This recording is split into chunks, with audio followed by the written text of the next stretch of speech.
Hello everyone, and my name's Bob Mitch. So, time for another Star Citizen ship. And this time we're looking at the Nomad, as you can see. So, this little thing came out just before the start of the expo, and it's something that is a little bit different. It's a departure from some normal ships, but in a very strange way. So, it's very funky, as you can see. It immediately will draw comparisons to Elite Dangerous, as I'm sure many people will notice, because it looks very much like an ASP. If you've ever played Elite Dangerous, they were kind of the king of exploration until some of the larger ships started coming in. But it's, at the end of the day, the ASP proved to be a very popular design, and Star Citizen's kind of copied it. I'll say copied it.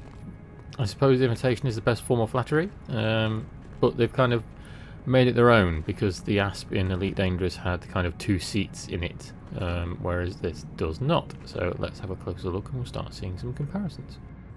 So then, an immediate thing to note is that this thing does not have landing gear. If you watched the video that CIG put out with the Whitley's Guide thing, where they had Jax McCleary, which is Star Citizen's version of Jeremy Clarkson, you'll see that it had 4 kind of skids on each corner, whereas on it has these sort of levitating gravity plates.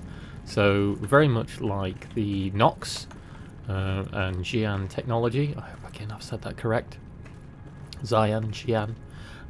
It floats, which is strange because it's not Consolidated Outland in the game's lore who have access to the Xi'an technology. It is the MISC, the MISC company, Musashi Intergalactic or International Space Flight Concern. Again, I think I've said that right. So it's kind of a bit weird that Consolidated Outland would have some kind of anti-grav technology in this kind of thing. But at the end of the day, it's not that much of a stretch when you think of all the technology that all these ships have packed into them. So I suppose we can let this slide for now.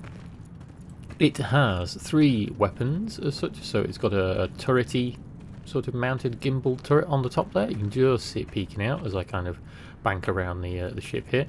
Then it's got one underslung under the nose. They are all slaved to the pilot, so there is only 1 seat in this as a pilot seat up there in the top.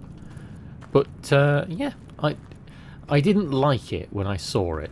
I really didn't like it when I saw it. As you can see, it's very cold, so I'm having to put my Novikov armour on.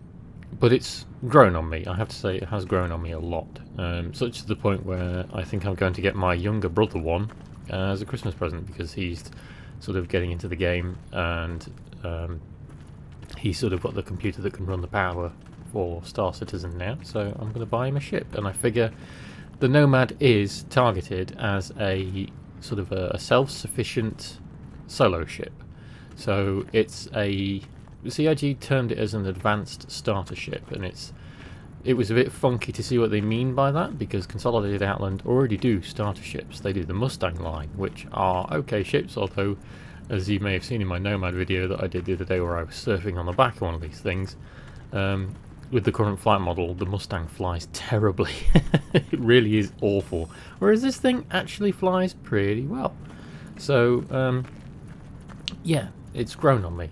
It's kind of like the redneck truck of Star Citizen, because it has an open platform back. Now, I don't actually know if there is. I've actually just found this button because I didn't know where that was. You can see this thing here deploys at the back, and then you've got a ramp. And then all the grav plating is here on the back, and it is exposed to space. If you watch the video where I was stood on the back of one of these things about here, you will have noticed that I was surfing on the open back of the Nomad. It's a very cool place to be when people are flying around. It's very disconcerting, and I would imagine it would make you motion sick if you suffer from motion sickness. But it was a very, very cool place to be, and it's, like I said, a departure from what they normally do within Star Citizen. So you can, of course, put vehicles on here, so any vehicle that you own, you could put it on the back as kind of like an open back pickup transport. So be that a tumbler, or a tumbler, a cyclone, Adam. Not a tumbler. Like I said when I was recording a video earlier on, I am really, really shocked today. Or Nox, or a Dragonfly, I imagine you would struggle to fit an Ursa on there, although an Ursa isn't really like a solo exploration vehicle. But you have to keep in mind that, as well as this being your space for vehicles, it is your cargo space. So if you go on a longer excursion, of course cargo is going to be in here, and you aren't going to be able to fit vehicles as well as your cargo. And lots of people have suggested using these for rocks, and by that I mean the grey cat rock for mining, and that is indeed a viable thing that you can do. But it's the same situation. When you mine with the rock, you can transfer your mining cargo, so your ore that you've mined from your rock, to your ship. The downside is, of course, if you use this space for your mining cargo, you don't have space for your rock. So it's sort of a double-edged sword when it comes to this cargo area. If we close it up, you can see that it folds back up into the ship. And we'll go inside and we'll have a look around. So you get inside through the back here on the left hand side. It has this cool little slidey ladder, as you can see. It's kind of strange because the activation range for it is a good way from the ship, and then you just sort of skip to it. There we go, it's all closing behind me. And if you watch the Inside Star Citizen video, you can see here that they inserted the gun racks into either side. I'm actually just going to get my character changed out of this thick armour because it's going to make moving around in here a bit hard. There we go, back in warm conditions again, and I don't need the thick armour. So yep, this is the door as you come in. You have a gun rack on either side, and then you step down into what they called the foyer on Inside Star Citizen, and this is the central area. So if you go this bit here, you have a window that looks out the back, and this isn't a door. You can't step out into the cargo area for this, but it does have a button where you can lower the cargo bay from inside. And you have various panels and things that you can open. I don't think there's any on the roof, but you can go to one side like here, and you have access to your components, as you can see. So you can change all your components out. You have access to various cabinets. There's the toilet with toothbrush and razor and toothpaste. I haven't seen a shower in here. I'm not sure where that might be. This, if I remember, is just storage. Yeah, so here you've got a little cubby hole for storing things.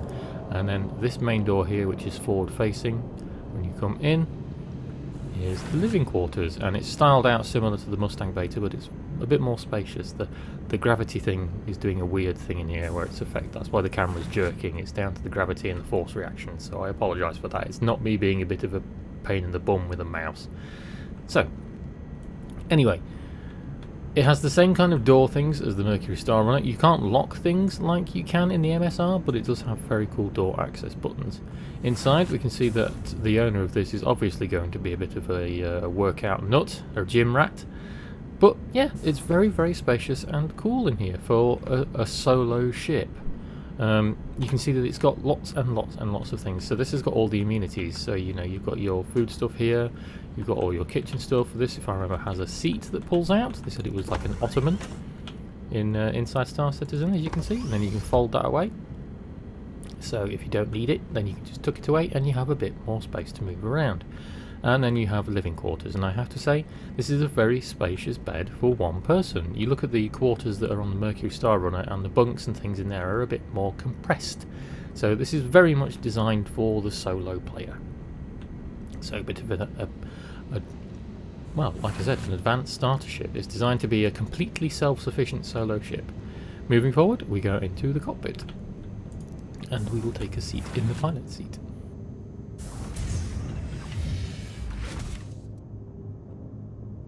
And as we zoom in, we can see that we have this big wraparound screen, again, that was described on Inside Star Citizen. So it is just one big screen with all these touch screen buttons. There is no physical buttons on the Nomad. And then you have your big heads-up display. There are struts, and struts can be the bane of people's lives in Star Citizen, but they said in the Inside Star Citizen video that it was made like this so it adds to the angular shapes that this ship has. So, there we go. And just a little side profile. This is the default skin. I don't own a Nomad. This is just the one that I have rented. I'm not sure if I rented it or I've got it because I have a subscription. So that I think when you get a subscription, you can use the new ships for 2 weeks, I believe. So I'm not sure if I'm going to have this for a while. I'm certainly going to play around with it a bit more because I do like it. The one big flaw that I see with this thing at the minute, because it's quite manoeuvrable and flies very well, you will notice that I have 70% hydrogen fuel left. It suffers from the same fate that the Mercury Star Runner has, in that it uses fuel so fast, and it just drinks like hydrogen fuel so fast, and you run out of fuel pretty quickly. So we'll take off. You can see the landing gear slumps as it comes up, and then you press to take the landing gear up, and it just folds away neatly into the hole like this. So you can see this thing does sound very cool when it flies. So we'll just do some quick maneuvers. It's very agile, I have to say, for a little ship like this. You'd think it would kind of be a bit sluggish, but it's got a fair amount of manoeuvring thrusters to help it be a bit more nimble. So you can throw it around too much within atmosphere and it doesn't suffer from drag. And I suppose the angular shape of it means it's kind of like a flying wing, so almost like a delta wing. I'm trying to think of a comparison. It'd kind of be like a F-117 Nighthawk, really, wouldn't it? Like the original stealth fighter.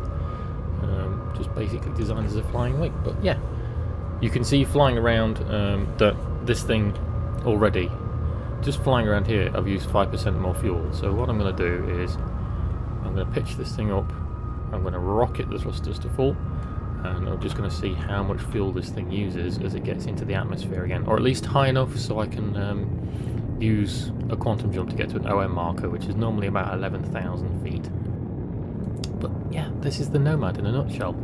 It's a bit of a departure from what they normally do, but it's meant to be a step up from a basic starter ship, so your Mustangs and your Auroras, maybe even your 100 series, although the 100 series I see is pretty self-sufficient, although they don't really have a bed in them.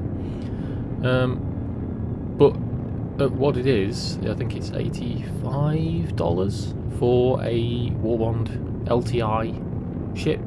I can see lots of people using them as LTI tokens, so they can, you know, upgrade them to bigger ships at a later date if they want.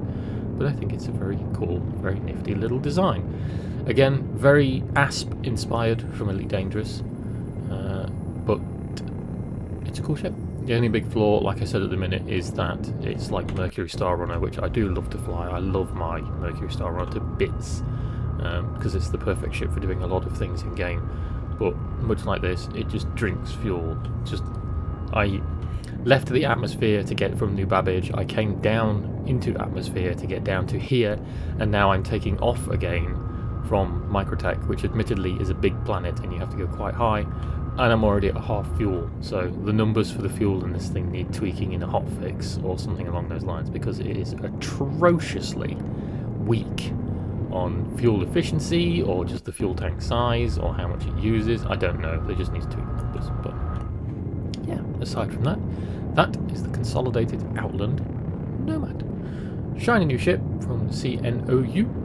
As you can see, there are several skins available for it. There is a white one, and I think it's a white camo one, and there is a black and red one, which you may have seen in the video where I was surfing on the back, because that was in the black and red skin. But yeah, something a bit different, with its redneck pickup truck, which I have to admit, like I said, has grown on me since I've been flying and messing about with this thing. So there we go.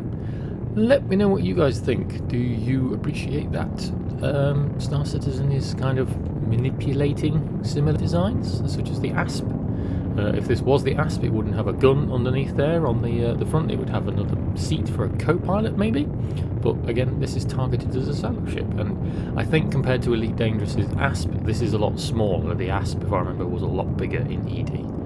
So yeah, let me know what you guys think. Thank you very much for watching. We'll see what else the IAE Expo of 2950 brings, and I will see you all next time.